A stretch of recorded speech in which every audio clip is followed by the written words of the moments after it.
My sister and Mia are going to live here starting today." "What do you mean?" "I didn't hear about this." "Is there a problem with the two of them living here?" "If your mom isn't living here yet, there's room available, isn't there?"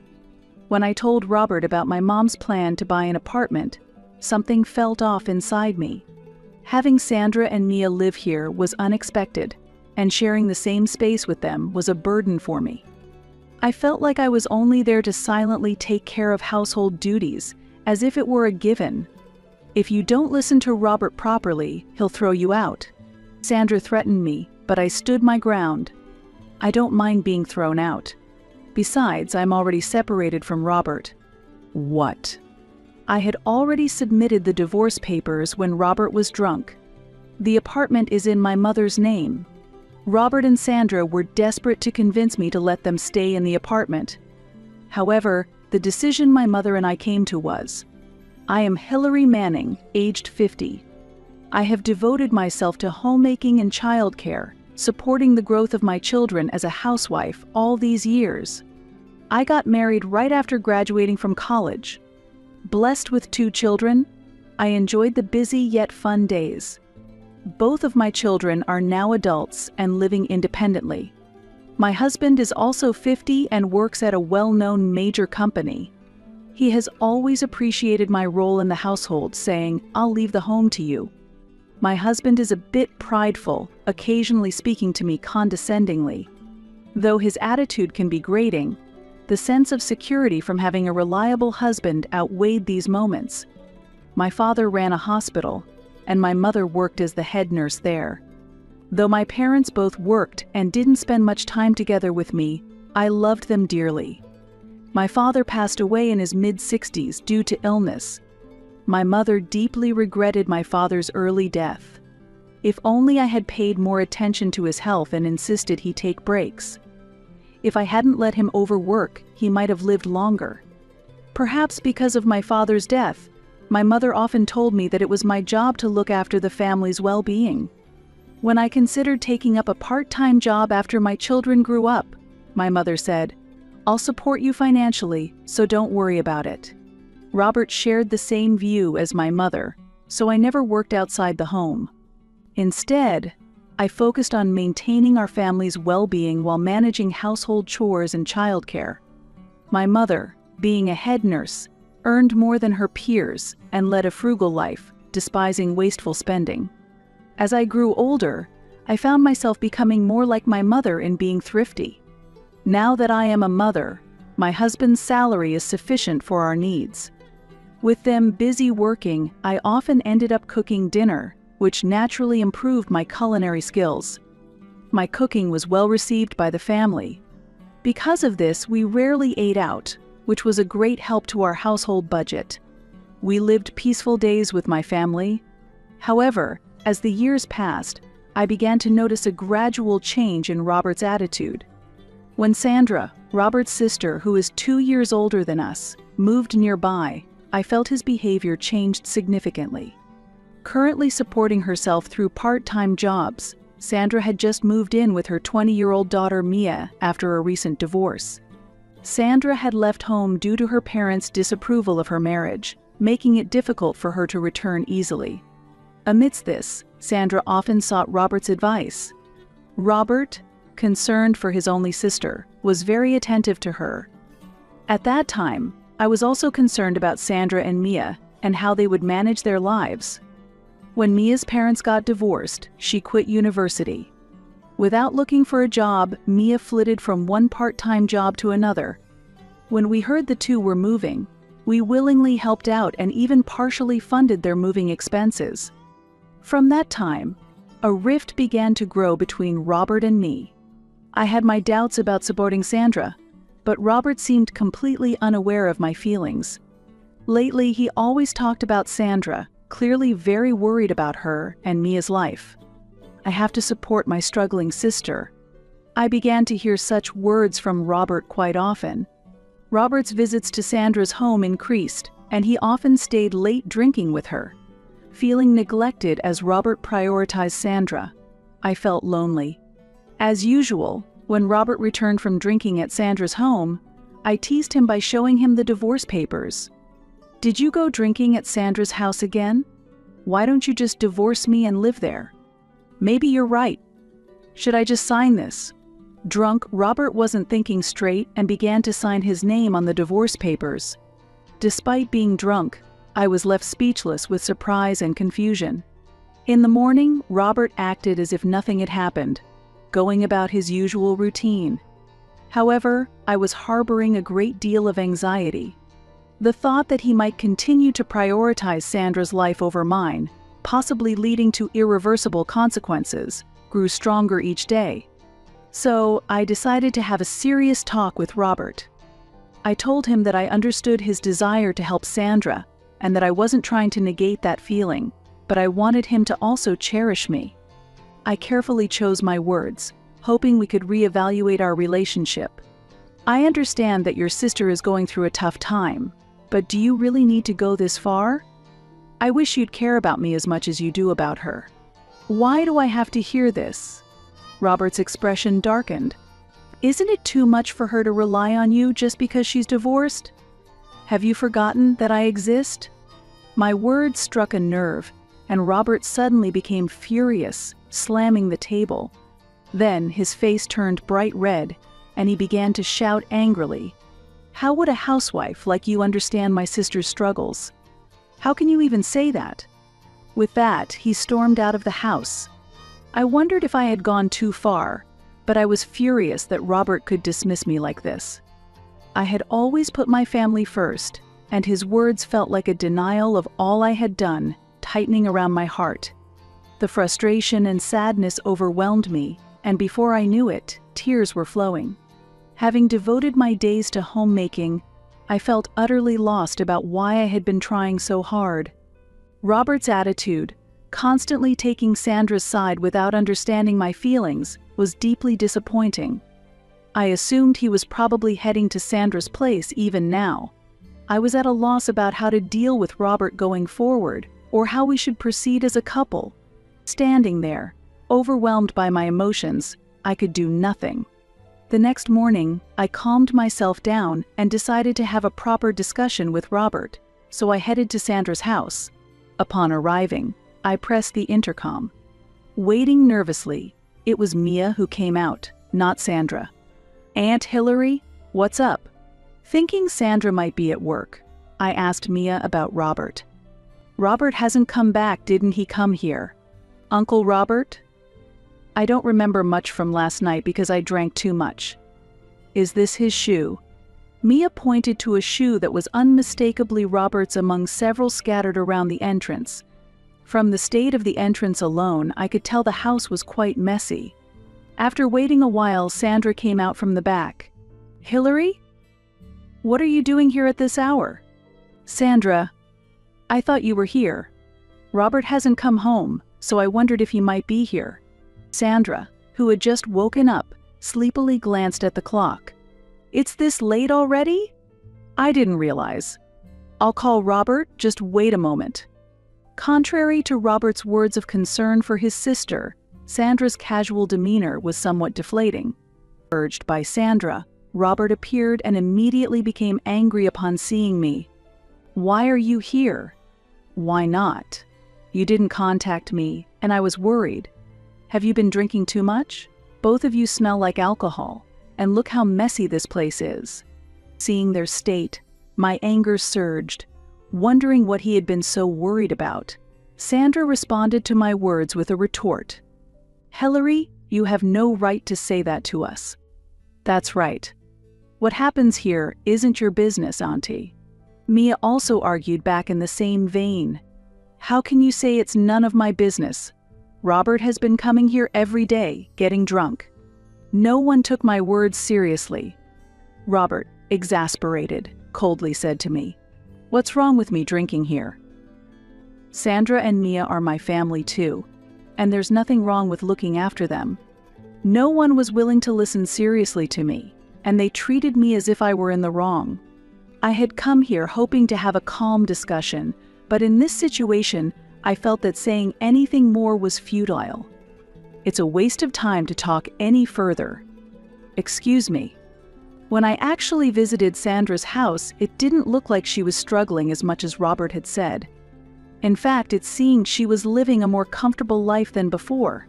I couldn't help but feel a dissonance seeing the two of them. With complex emotions in my heart, I headed to my parents' house.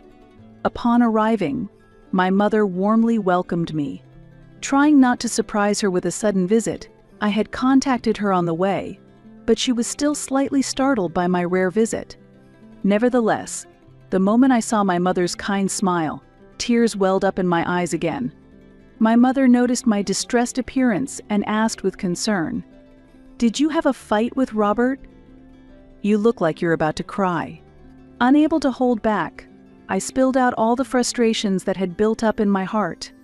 After listening quietly to my story, my mother suggested that putting some distance between myself and Sandra might be one approach. "I've kept it a secret, but I've been thinking about buying an apartment with the money I've saved up. You could live there." "Really? I had no idea. Where are you looking?" "There's a luxury residential area a bit away from here, and I'm really interested in an apartment there.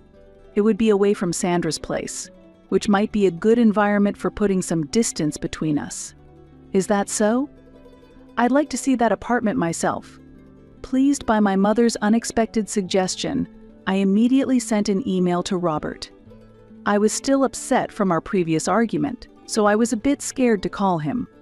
Robert seemed surprised by the message about possibly living in a luxury apartment and called me right away. "What do you mean we could live in a luxury apartment? My mother is thinking about buying an apartment. She might live with us in the future. What do you think? She's also willing to help with the costs. If it's not right away, I think that's fine." While we were talking on the phone, my mother spoke up from behind me. "Don't worry about me, you two should live there." Robert, hearing my mother's voice, seemed pleased, even over the phone. I felt a bit uncomfortable with his reaction. Later, the purchase of the apartment went smoothly, and we moved without any issues. Soon after, the discomfort I felt became a reality in front of me. While organizing the boxes that arrived at the apartment, I noticed some items that I definitely hadn't sent. Confused by the unexpected situation, I nervously asked Robert, "This isn't something I sent, do you know anything about it?" Right as I asked, the intercom rang. Looking at the monitor, I saw Sandra and Mia. "We're here." Robert told us to come. "Why are Sandra and Mia here?"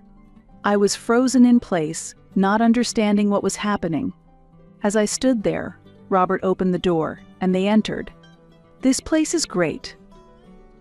The view is amazing. Robert, it's incredible you bought an apartment in such a prime location." They said this while looking excited and having fun. Seeing this, my confusion only deepened. "Robert, can you explain what's going on?" When I asked with a puzzled look, Robert answered nonchalantly, "My sister and Mia are going to live here starting today." "What do you mean? I haven't heard anything about this. Is there a problem with them living here? If your mother isn't here yet, there are spare rooms, aren't there? Hillary, were you planning to live here with your mother? It's insensitive to move in as a daughter-in-law. Sandra, haven't you heard? This apartment is..." Just as I was about to explain to Sandra, Robert interrupted. "Can't we talk about this stuffy stuff later? What is Robert thinking?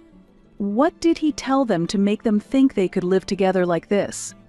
They probably think Robert bought the apartment, not knowing my mother did." I felt a surge of anger at Robert's reckless behavior. However, I reminded myself to stay calm. "I'll be staying at my parents' house for a while, so please make yourselves at home." With that, I left the house. Feeling unsettled, I went back to my parents' house and told my mother everything. My mother and I decided to make Robert and the others see the consequences of their actions. A few days later, I visited the apartment to check on things. I saw Sandra and Mia acting as if they owned the place. The apartment was a mess. It seemed no one had cleaned it since I left. "Hillary, welcome back. The house is a mess because you weren't here. If you don't clean, this is what happens." Why haven't you cleaned? Cleaning is your job, Hillary. It would be wrong for us to take that away from you. Sandra said mockingly as Robert came in. How long will you keep running back to your parents? What are you thinking, leaving the house like this? There's a backlog of chores, so get them done. Sandra nodded as if agreeing with him. If you don't listen to Robert, he'll throw you out. Sandra threatened me, but I stood my ground. I don't mind being thrown out. Besides, I'm already separated from Robert. What? Robert and Sandra looked at each other in surprise. What are you talking about, Hillary? What do you mean you're separated from me? I haven't been consulted about your sister and her daughter moving in here. So I decided to go ahead with the divorce without consulting you. A divorce isn't something you can just decide on your own. Robert seemed to have no recollection of drunkenly signing the divorce papers. However, Robert's name was clearly written on the divorce form. I added my own name, submitted the form, and the divorce was finalized. When I discussed it with my mother at her house, she supported the decision to divorce Robert. She too was fed up with Robert's behavior and understood that staying together would only bring more suffering. When I explained to Robert the circumstances under which the divorce papers were filed, his expression changed drastically. Did we really get divorced? What are we going to do now? What do you mean? What are we going to do? This apartment was bought by my mother, so you will need to leave. What are you talking about? Sandra and Mia's expressions also changed as they listened. Leave? Wasn't this apartment bought by Robert? Is it true that Hillary's mom bought it? Didn't Uncle say he bought it with his money? Faced with their barrage of questions, Robert looked down, unable to respond. He must have lied about buying it himself to save face. He hadn't anticipated that being confronted with a divorce would mean he'd have to leave. Indeed, Robert worked at a major company, but not everyone there is on the elite track. I knew from a friend, who happens to be the wife of one of Robert's colleagues, that he was not on the elite track. In fact, Robert's salary was one of the lowest among his peers. I had managed his salary well and saved up enough, enabling us to live comfortably even without me working. Unaware of these facts, Sandra and Mia looked dissatisfied. Regardless, I continued, that's how it is, so please pack your belongings and leave by the end of the week. Can you give us a bit more time? It's hard to find a house in just 1 week, and we really should discuss the divorce properly. Robert was begging desperately, a pitiful sight. A week might be too short, especially since it might be hard for your sister to rely on her family. I said it almost spitefully, as if to get back at them for everything. To give them time, I decided to stay at my parents' house for a while. After a week, I visited them again to discuss further. To avoid any deadlock in the conversation, I asked my mother to be there too. My mother wasn't particularly upset about Robert attempting to live in the apartment with Sandra and Mia. However, she was furious that he hadn't consulted me despite the apartment being in her name and was enraged by his selfish actions. Seeing my mother's anger, Robert kept apologizing profusely. The house was much cleaner than when I had visited previously. It's been a while, Mother. I'm not sure if you'll like it, but please have some tea and snacks. Robert had even prepared coffee and sweets in an effort to appease my mother. It was clear he had told Sandra and Mia to behave respectfully toward my mother. Such actions couldn't excuse how they had treated me before. Despite Robert's superficially polite behavior, my mother started the conversation with a smile, but then spoke her mind. You're being asked to leave this house, and such offerings are too little too late. I didn't mean to divorce Hillary for real. It was just a talk when I was a bit drunk. I'd like to continue living here. Did he really think we could start over? Was he just afraid of losing the apartment? My mother retorted. You intend to continue living here together? I know how you've belittled Hillary for all she's done for the family, managing the household and childcare. Hearing my mother's words, Robert glared at me. Are you tattling to your parents like a child about our marital arguments? I can't believe you discuss such things with your parents. That's why you're said to not understand the hardships of society, Sandra interjected. At this, my mother's face turned dark with anger and she shouted, "Don't you dare interrupt." Startled by my mother's intensity, Sandra momentarily stopped speaking. However, Sandra couldn't back down easily and began to argue back. "If you're telling me to be quiet, shouldn't you also keep quiet? Isn't this a matter between Robert and Hillary?" "Why do you always talk like that, Sandra?" I shot back strongly. Sandra, as an older sister, should not be criticizing others. "Do you think I don't know what kind of life you really lead, Sandra? What real life are you talking about?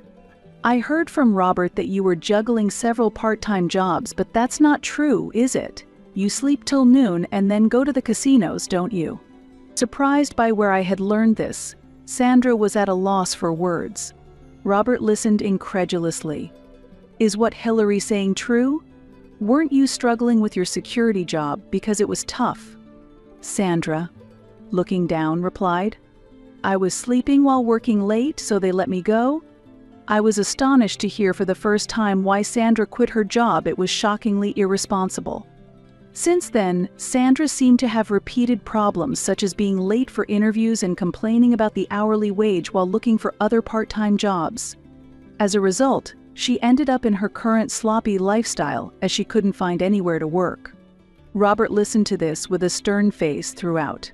It seemed he was annoyed to have been lied to by Sandra.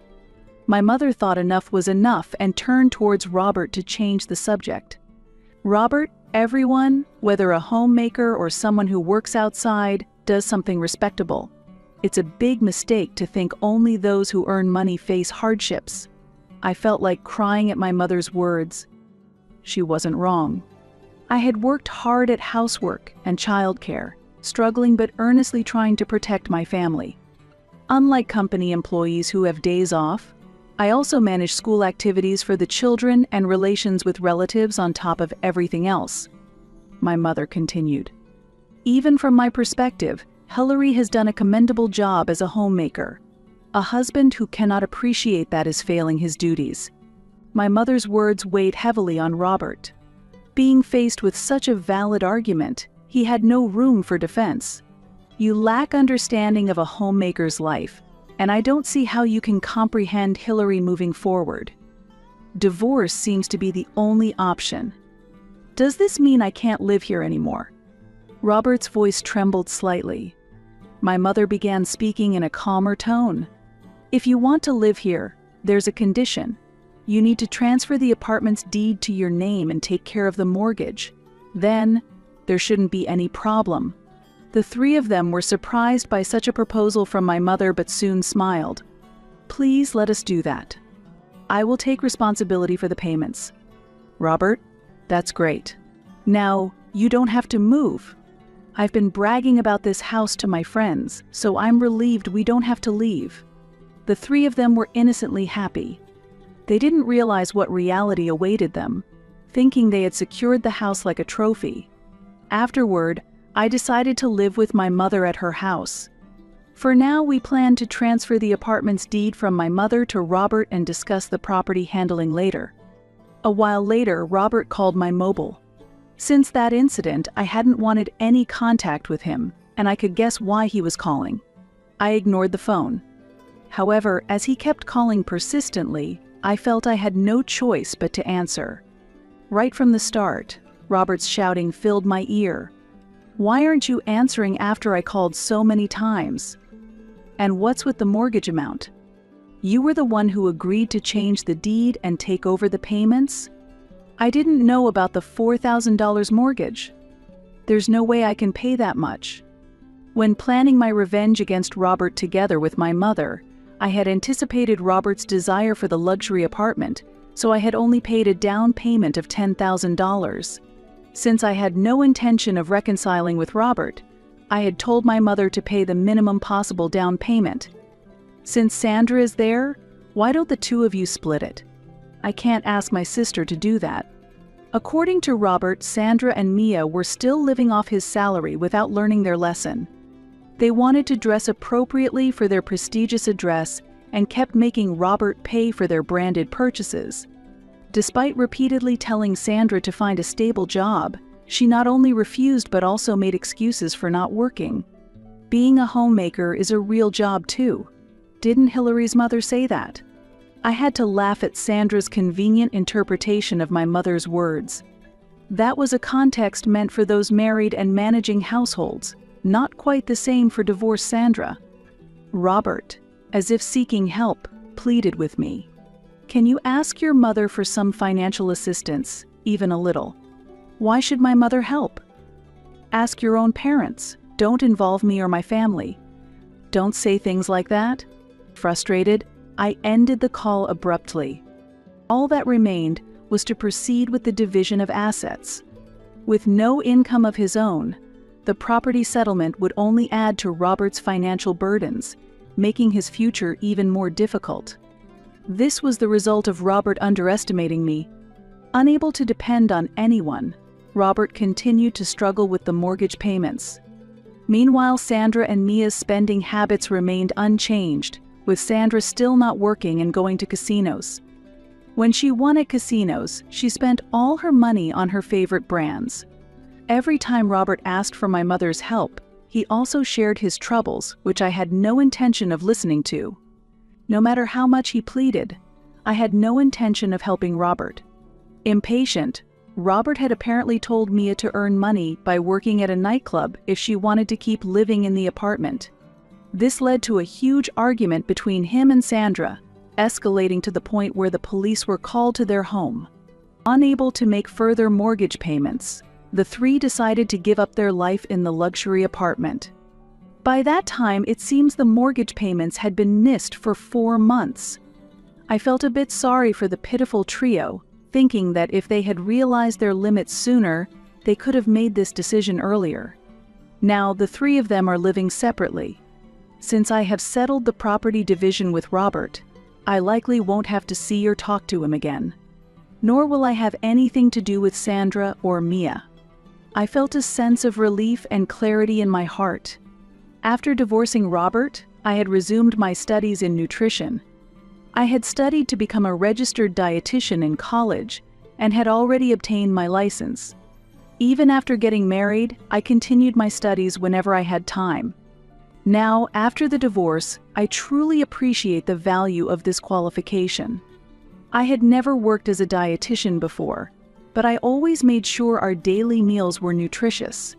I am now looking to work somewhere I can make use of this qualification. Fortunately, my mother still keeps in touch with a nurse who worked at my father's hospital, and I heard they were looking for a dietitian. With my mother's introduction, I started working for the first time after turning 50. Although I am sometimes bewildered by my first job, I am enjoying a fulfilling life. I also accumulated a year of practical experience and passed the national exam to become a registered dietitian. Seeing me now, my mother mentions how great it would have been if we could turn back time a little. However, I believe that everything happens for the best, so I feel that now is the perfect timing for me to work as a registered dietitian. Having experienced marriage and divorce, I feel that my life has gained depth and my personal breadth as a human being continues to expand.